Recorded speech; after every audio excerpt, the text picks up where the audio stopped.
By this time, I am led to believe that he is insane. He has suffered many mockings, beatings even, but still he hangs tight to his God. This may be even a glimpse of the perspective of one of Paul's jailers. Paul was a very relentless man. He was even more relentless in love than hatred. But hatred came first, unfortunately. This all started at the stoning of Stephen. Stephen was a born-again Christian who loved God so much, he was even willing to suffer death through it.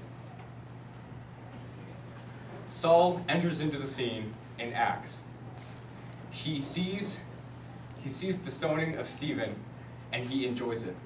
So much even that he makes it his primary goal to persecute the Christians. Wherever he goes, he breaks into the homes of Christians. He separates father from son, mother from daughter, and he does not even stop. He was a great enemy to this new faith. He went everywhere he could. He did not stop at any boundary. He had power with him too, which made him even more evil. But then one day, on the road to Damascus, still in his heart bitterness and hatred for these men, a bright light shone to him, and it called to him. It said, "Saul, Saul, why do you persecute me?" This I will return to later. From this time, he was blinded, and 3 days later, he went to the Christian Ananias' house, and there his eyes were opened, and he became a Christian himself. Now, with his background, his relentless background, he turned bitter hatred into compassionate love. Everywhere he went, instead of persecuting these Christians, he praised them for their mighty deeds. He praised them for their fearlessness. And everywhere he went, he did not stop. 2 Corinthians shows us a great glimpse of the depths Paul went for this. In 2 Corinthians 11:25, Paul states, "3 times I was beaten with rods by the Romans.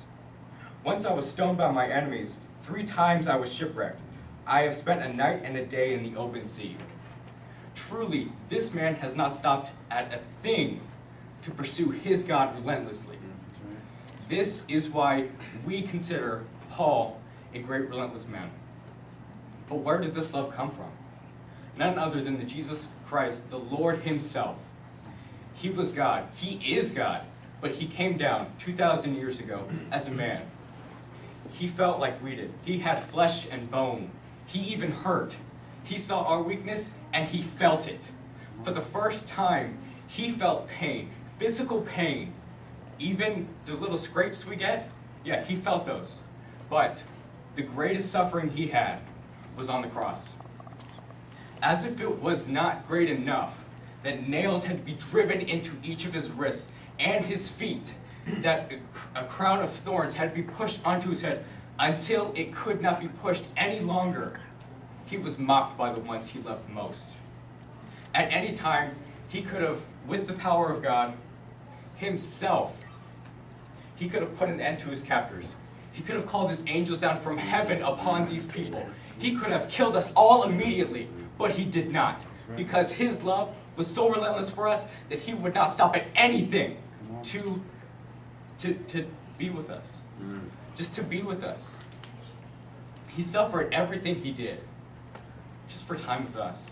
Even though we turn our backs on him, even though we are led astray by the enemy, he holds out his hand in love. But I leave you with this. Paul was a great man, again. But he was relentless in 2 things: hatred and love. The question I have for you, which one will you be relentless in?